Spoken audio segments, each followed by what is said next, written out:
morning, good afternoon, good evening. Welcome back to the second session of residential status of an assessee. Now, before I start with the second session of residential status of assessee, let us recall what we have done in the first lecture. Now, as far as the residential status of assessee is concerned, we learn that a residential status is divided into two parts. A person can be a resident of India or a non-resident of India. What is the need to find out the residency status of any assessee? So as I have said and as I have mentioned that the incidence of tax depends upon the residential status of an assessee. We have to find out the residency status. It means in case if you want to compute the amount of tax payable by any assessee during a particular year, we have to first find out the residential status. It means whether the person is a resident of India or non-resident of India. Next, residential status of individual. As far as the taxation is concerned, we use word assessee. Assessee include person and person includes seven categories. Which are the seven categories? Individuals, HUF, Hindu Undivided Family, firm, company, association of person, body of individual, local authority, and artificial juridical person. Now, as far as residential status is concerned, we have to find out residential status for all these seven categories. But as I have mentioned that your syllabus is restricted to find out the residential status of individuals, we are going to find out the residential status of individuals only. How should we define, how should we find out the residential status of individual? So basically, a person can be a resident of India if he or she fulfills the basic conditions. There are two basic conditions. First condition, was he present in India for 182 days or more during previous year? If your answer is yes, a person will be considered as a resident of India. If your answer is no, there is another condition, means a second basic condition. Now, second basic condition, it includes two conditions. First condition, was he present in India for 60 days or more during previous year? And second condition, was he present in India for 365 days or more during 4 years immediately preceding to previous year? So if the second basic condition, it means in second basic condition there are two conditions. It means if both the conditions are fulfilled, the person will be considered as a resident of India. In the second basic condition, if any one condition is not fulfilled, the person will be considered as a non-resident of India. So basically, a person will be considered as a resident of India if any of the basic condition is fulfilled. First condition, was he present in India for 182 days? Answer yes, a resident. Answer no. Second condition, was he present in India for 60 days or more during previous year? Plus, was he present in India for 365 days or more during 4 years immediately preceding to previous year? If both the conditions are fulfilled, a person will be considered as a resident of India. Otherwise, a person will be considered as a non-resident of India. So this is what we have learned as far as the first session is concerned. Now let us start our next session with exception to the basic condition. Now, what do you mean by exception to the basic condition? Now, before I start with the exception to the basic condition, let us read the note. What is written in the note? In above cases. Now, which cases? I'm talking about these three cases. In above cases, basic condition number two.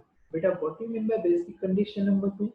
Basic condition number two means 60 days plus 365 days. So I'm talking about the second basic condition. Once again, in above cases, in these three cases, basic condition number two is not applicable.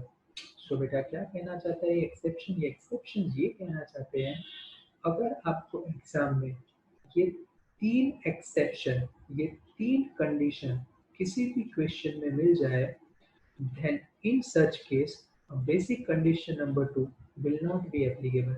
It means only condition number one will be applicable. It means in all these three cases, in all these three exceptions, you have to ask only one question. Was that person present in India for 182 days or more? If your answer is yes, resident. If your answer is no, it means the person will be considered as a non-resident of India. Once again, क्या बताया बेटा मैंने? In all about three cases, ये तीन exception अगर आपको example में कहीं पर दिख जाए, then you have to ask only one question, because in these three exception, a basic condition number two is not applicable. And what do you mean by basic condition number two?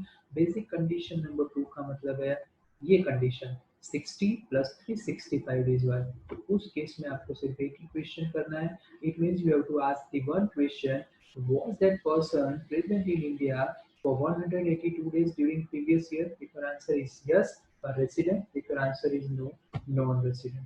Answer पता चल गया. Now let us come to the exception. Which are those exceptions? First exception: Indian citizen. तो Indian citizen का मतलब I hope आप सब जानते हो.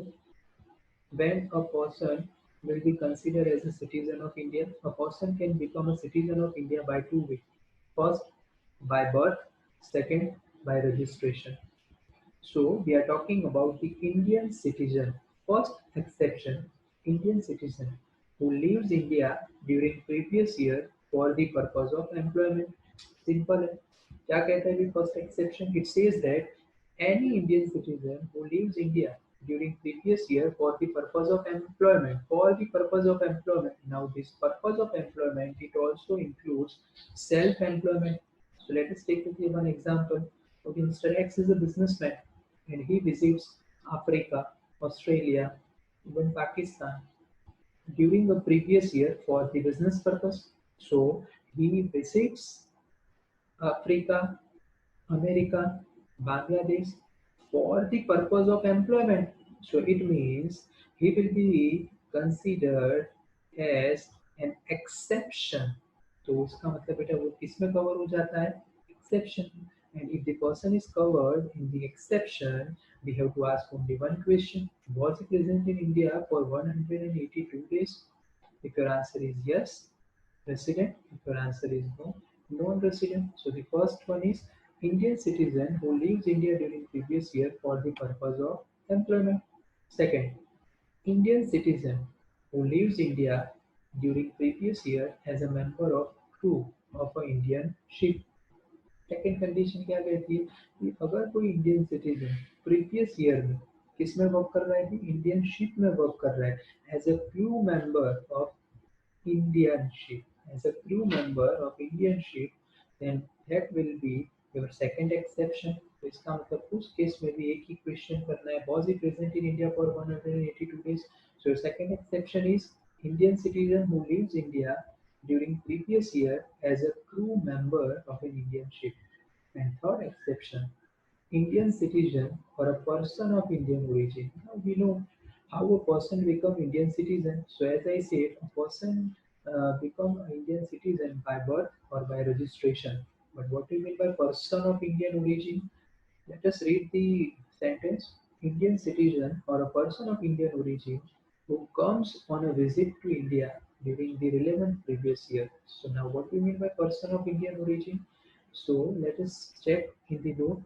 A person is said to be an Indian origin if he or his parents or his grandparents was born in undivided India. समझना भाई किसे हम बोलेंगे? Person of Indian origin, to whom we called as a person of Indian origin. So person of Indian origin means any person, either he or his parents or his grandparents was born in undivided India. So basically India was divided on 15 अगस्त 1947. तो बेटा मैं उसके पहले की बात कर रहा हूँ. मैं बात कर रहा हूँ 15 अगस्त 1947 के पहले की. अगर उस 1947 15 अगस्त 1947 से पहले या तो बेटा आपका जन्म, या तो आपके पेरेंट्स का, या तो आपके ग्रैंड पेरेंट्स. और याद रखना grandparents includes both maternal as well as paternal.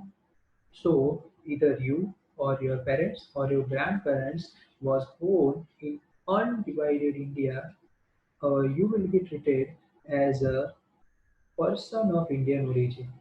बेटा कभी कभी आप लोगों ने न्यूज़ में भी बहुत सुना होगा ये वर्ड, तो ठीक है ना। अगर अमेरिका में, हाँ, व्हाइट हाउस में बेटा अगर किसी को अच्छी जगह पे पोस्ट मिल जाती है, then newspaper always use this word. ठीक है ना, हिंदी में हम इसे क्या बोलते हैं, भारतीय मूल। भारतीय मूल, है ना। तो भारतीय मूल का मतलब होता है a person of Indian origin. तो हम पर्सन ऑफ इंडियन ओरिजिन कैसे बोलेंगे? So let us take one example. Your grandfather was born in India in the year 1930. Your grandfather was born in India in 1930. Your father was born in Pakistan in the year 1970. And you were born in Bangladesh in the year 2000. Then you will be treated as a person of Indian origin. Why? Because your grandfather was born in undivided India. इसका मतलब बेटा आपके grandfather का जन्म India में हुआ था 1930 में, आपके फादर का जन्म भी पाकिस्तान में हो गया, और बेटा आपका जन्म कहाँ पर हो गया? बांग्लादेश में हो गया। क्या एग्जाम्पल सेट किया है ना। ठीक है ना, इंडिया में से पाकिस्तान निकला बेटा, पाकिस्तान में से बांग्लादेश। तो इसका मतलब क्या हो गया? आपका जन्म भले बांग्लादेश में हुआ है, बट क्योंकि आपके ग्रांड मदर का जन्म अनडिवाइडेड इंडिया में हुआ था, इसीलिए आपको क्या माना जाएगा? आपको पर्सन ऑफ इंडियन ओरिजिन माना जाएगा। So I hope I make it clear to all of you. Indian citizen or a person of Indian origin who comes on a visit to India during the relevant previous year. So let me continue with this example. आप बेटा बांग्लादेश में आपका जन्म हुआ है और आप बेटा इंडिया की विजिट कर रहे हो, ठीक है ना। तो इसका मतलब आपको क्या माना जाएगा? आपको माना जाएगा पर्सन ऑफ इंडियन ओरिजिन। तो उस केस में भी आपसे एक ही क्वेश्चन करना है, आपसे एक क्वेश्चन किया जाएगा, दैट इज क्या आप प्रीवियस ईयर में 182 डेज प्रेजेंट थे? If your answer is yes, resident. If your answer is no, non-resident. So these are the three exception. क्या कहते हैं भाई ये तीन exception? Now in these three cases, a basic condition number two is not applicable. So which are these three exception? First exception: Indian citizen who leaves India during previous year for the purpose of employment. Second, Indian citizen who leaves India during previous year as a crew member of an Indian ship. And third, an Indian citizen or a person of Indian origin who comes on a visit to India during the relevant previous year. In all these three cases, basic condition number two is not applicable. It means in this case, we have to ask only one question. Was he present in India for 182 days? If your answer is yes, the person will be considered as a resident of India. Otherwise, the person will be considered as a non-resident of India. Now, what do you mean by person of Indian origin? A person will be considered as a person of Indian origin if either he or his parents or his grandparents from both sides, maternal or paternal, was born in undivided India. I hope I make it clear to all of you. Next, resident and ordinary resident of India. Sir ये क्या है? आपने तो बोला था as far as the residential status is concerned, it is categorized into two parts. A person can be either a resident of India or non-resident of India. एक और बेटा bifurcation. If a person is a resident of India, it is further bifurcated into two parts. A person can be either a resident and ordinarily resident of India. A person is a resident but not ordinary resident of India. इसका मतलब आप resident तो हो but आप ordinary resident नहीं हो। आप resident तो हो बट आप ऑर्डिनरी रेसिडेंट हो। तो इसका मतलब क्या हो गया भाई? जब आप रेसिडेंट हो ना, तब फिर से उसे दो पार्ट में डिवाइड करना है। Once you become a resident of India, it is further divided into two parts, and we have to find out whether the person is a resident and ordinary resident or resident but not ordinary resident of India. बेटा ये किसके लिए applicable होगा? तो मैंने आपको person की definition बताई थी, 7 categories are there. Now, only two category. It is applicable only for two category, that is individual and HUF. So it means only in case of individual and HUF, we have to further find out whether the person is a resident and ordinary resident resident but not ordinary resident of India. It means for remaining five category means for firm, company, AOP, BOI, local authority, and for artificial juridical person, there is only two category. Either they are a resident or non-resident of India. So basically, this bifurcation is only for two category, that is individual and HUL. And as we are learning from the viewpoint of individuals, it is further bifurcated. So let us find out when a person will be considered as a resident and ordinary resident of India. So it is also known as an additional condition. So what is written here?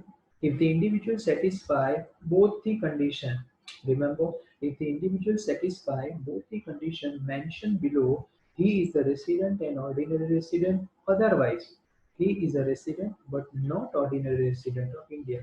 इसका मतलब नीचे अगर दोनों condition fulfil होगी तभी उसे क्या माना जाएगा, resident and ordinary resident of India. Otherwise, the person will be treated as a resident but not ordinary resident of India. तो बेटा इससे दो चीज सामने आती है. As far as the individual is concerned, उसका bifurcation हम तीन पार्ट में करें. First, resident and ordinary resident of India. Second, resident but not ordinary resident of India. And third, non-resident of India. ठीक है. First condition. Let us read the first condition. He has been a resident in India for at least 2 years out of 10 years immediately preceding the relevant previous year. And let me read the second condition also. He has been in India for 730 days or more during 7 years immediately preceding the previous year. Now, what do you mean by the immediately preceding previous year? What do you mean by immediately preceding previous year? And you have to observe one thing. Here we are not talking about the previous year. In both the condition we use word immediately preceding the previous year. In both the condition we use these words immediately preceding the previous year. Why? Because the previous year we have already find out. The previous year condition we have already find out. So let us take one example. Suppose if the previous year is 2019-20, so first of all we have to find out whether the person is a resident or non-resident. So to find out the residential status for 2019-20, we have to ask the first question: was he present in India for 182 days or more? His basic condition for which year? For which financial year? For the year 2019-20. Means we have asked this question for the year 2019-20. So it means we have already find out the residential status of that assessee for the previous year 2019-20. And that's why in additional condition we are not repeating the same question. Rather, we have to find out the residential status for preceding previous years. And for how many previous years we have to find out his residential status. Let us read. He has been resident in India for at least 2 years out of 10 years immediately preceding the relevant previous year. So it means we have taken one example. We have to find out residential status for the year 2019-20, and now we have find out for 2019-20 the person was resident. So now we have to find out whether he is a resident and ordinary resident. So for that we have to further find out that was he resident in India for at least 2 years out of 10 years immediately preceding the relevant previous year. It means we have to repeat the same question. We have to repeat the same basic condition, but not for the previous year 2019-20, but for the preceding previous year 2019-20. It means preceding to 10 previous year means we have to repeat the same question for 2018-19. I hope I make it clear to all of you. It means we have to repeat our question for the year 2018-19, and we have to ask the same question to find out whether the person is a resident or non-resident for which year 2018-19. So we have to ask first question: was he present in India?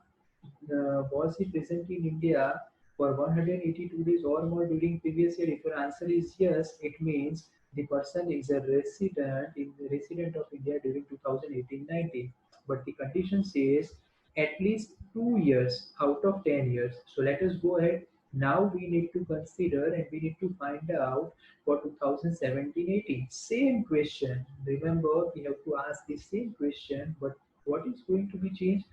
There is a change only in the year. So in the year 2017-18, we have to repeat the same question.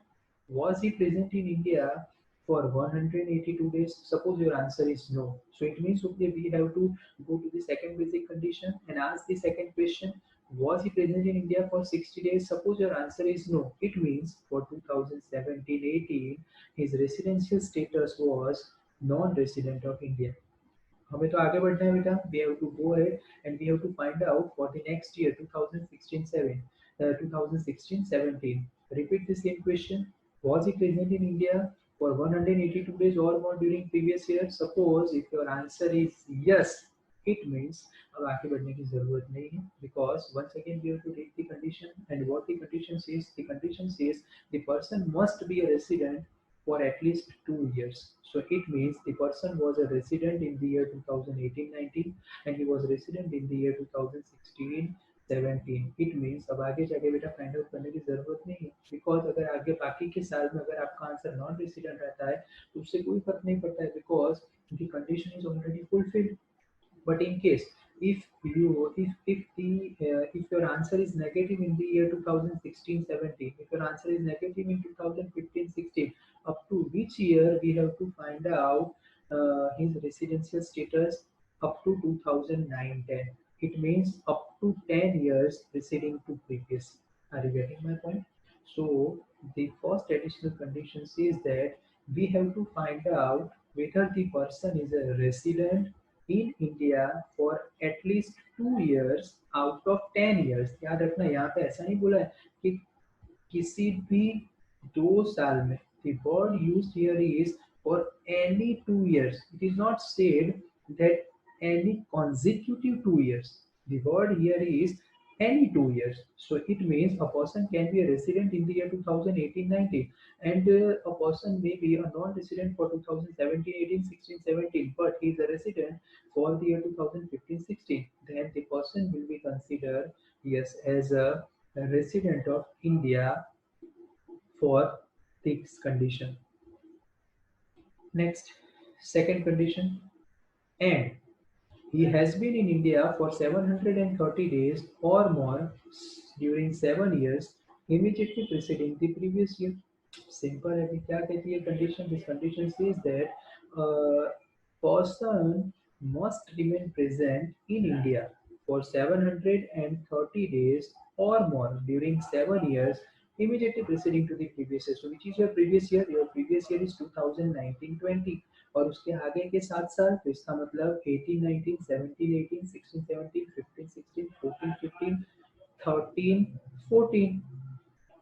Okay, 1, 2, 3, 4, 5, 6, and 7, 2012 and 2013. So from 2012, 2013 to 2018-19, we have to calculate the number of days he was present in India. And such number of days must be 730 or more. अगर ये दिन 730 या 730 से ज़्यादा है, then only the second condition will be fulfilled. So second condition क्या कहती है? He has been in India. He must remain present in India for 730 days or more during 7 years immediately preceding to the previous year. So it means for 7 years, if he was present, for preceding 7 years, if he was present in India for 730 days, the person will be treated as a resident and ordinary resident of India. So it means if both the conditions are fulfilled, the person will be considered as a resident and ordinary resident of India. But if any one of the condition is not fulfilled, the person will be considered as a resident but not ordinary resident of India. I hope I make it clear to all of you. Thank you.